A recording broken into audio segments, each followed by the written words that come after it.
Hi, my name is Ashish, and in this video we will see how to use Jupyter Notebook to hunt for security threats in Azure Sentinel. Well, the foundation of Azure Sentinel is the data store. It combines high-performance querying, dynamic schema, and scales to massive data volumes. The Azure portal and all Azure Sentinel tools use a common API to access this data store. The same API is also available for external tools such as this notebook, Jupyter Notebook, and Python. While many common tasks can be carried out in the portal, Jupyter extends the scope of what you can do with this data. It combines full programmability with a huge collection of libraries for machine learning, visualization, and data analysis. These attributes make Jupyter a compelling tool for security investigation and hunting. Before we proceed further, let me just quickly log on to the portal and take it from there. I'm logged on to the portal. So what Azure has done is that they have integrated the Jupyter experience into the Azure portal, making it easy for us to create and run notebooks to analyze the data. And the queries which are configured to run from the Azure Sentinel, that you can run them directly inside a notebook as well, are Custo query language, which is KQL. Several notebooks developed by some of the Microsoft security analysts are packaged with Azure Sentinel. Some of the notebooks are built for a specific scenario and can be used as is. Others are intended as samples to illustrate techniques and features that we all can copy or adapt for use in the notebooks. Right? The notebooks have two components. The browser-based interface, where we enter and run the queries in code and where the results of the execution are displayed, and a kernel that is responsible for parsing and executing the code. And this Azure Sentinel Notebooks kernel runs on an Azure VM.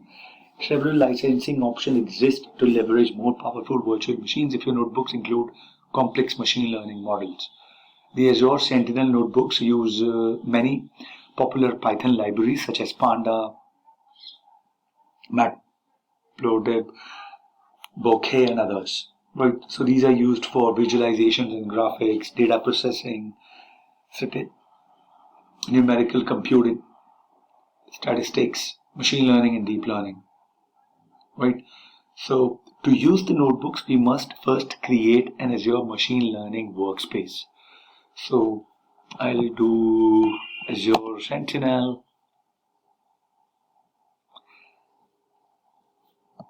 I'll click on my workspace that I have linked. Alright, so I'm into the Azure Sentinel workspace that I've corrected. Now I'll go on to threat management. Threat management, where is threat management? Let's see. Here it is. Threat intelligence workbook. Let me check. I'm sorry. This is threat management, and I have to come to notebooks. I'm really sorry about it. So it's your Sentinel, then under threat management, you click on notebooks, and then you click on launch notebook. Right? So say in order to use Azure Sentinel notebooks, make sure you have Azure ML Workspace or ML Compute, which is an Azure Compute configured in the Azure ML Workspace. So I'm going to use Azure ML Workspace. I'm going to click on New, Create New. It will give me these options. I will select my subscription. I will use this, or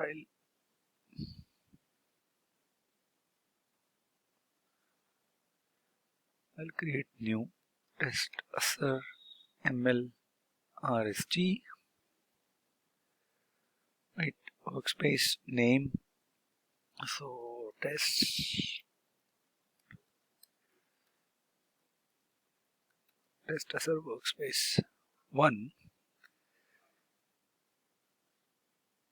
You can select the location closest to your users and the data sources. I'm going just for this one. And in the Let's go with the default none application insights. Next.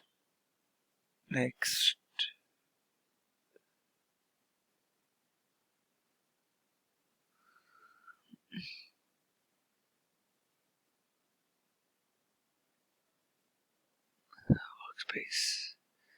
Region key vault is not giving me the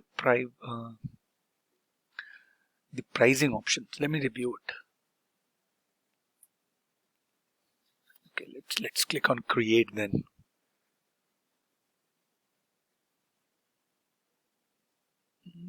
I'll click on create. Now it can take several minutes to create the workspace in the cloud, during which time I will check the deployment in progress status. I'll quickly complete this lab because I don't want to get charged really high because of machine learning workspace. So as soon as I'll try to complete it quickly, let me pause the video and come back when this deployment is completed. You can see the deployment is still under progress. Let me pause it again. Okay, so I'm into my machine learning workspace. When you will launch it and under notebooks, you will see here, you will launch a workspace. After you launch it,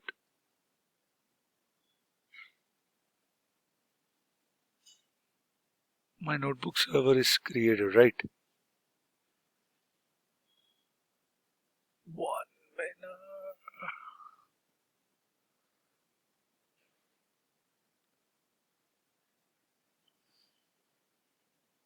And now if you go back and you look at your Sentinel,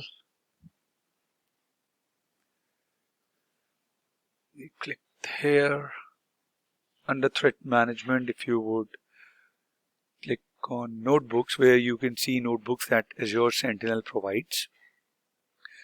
Next you will have to select individual notebook with their descriptions, right? So let's say I select getting started, guide for Azure Sentinel notebook, this one. Getting started, this one. You click on launch notebook. Now you have an Azure ML workspace, right? Now you can launch it because we just created that workspace. Click on launch.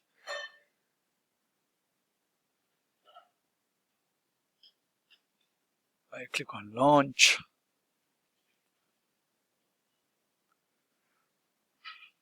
Now it has launched Azure Machine Learning Workspace for me. Right, I can close this. It is loading.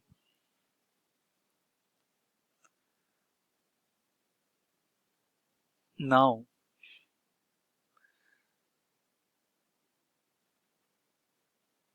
so we'll have to select a compute instance because I don't have a compute instance, right? So and it says that your document is currently not connected to a compute instance. Add one. So let me click on plus sign this here to add a new compute instance. It will create a virtual machine for me. So it would be region is East, US. I would go for the minimum. I would go for this because this is just lab. And I do next. I can create a name. Right, show advanced settings. This one. Now, if you can just go with the default settings. This, it is now viewing the workspace because you have created this. Now it says creating. When this will be done, we will select this to, when the server would be created, we'll within each cell select the run icon to execute code in the notebook. So this server would be responsible to run our code. So if I go here and check the utility, this is the notebook. So I can select this and then can actually run this. right? So it says the state of your current compute does not support save and done script in the terminal, because it is still showing that this VM is getting created under my machine learning workspace.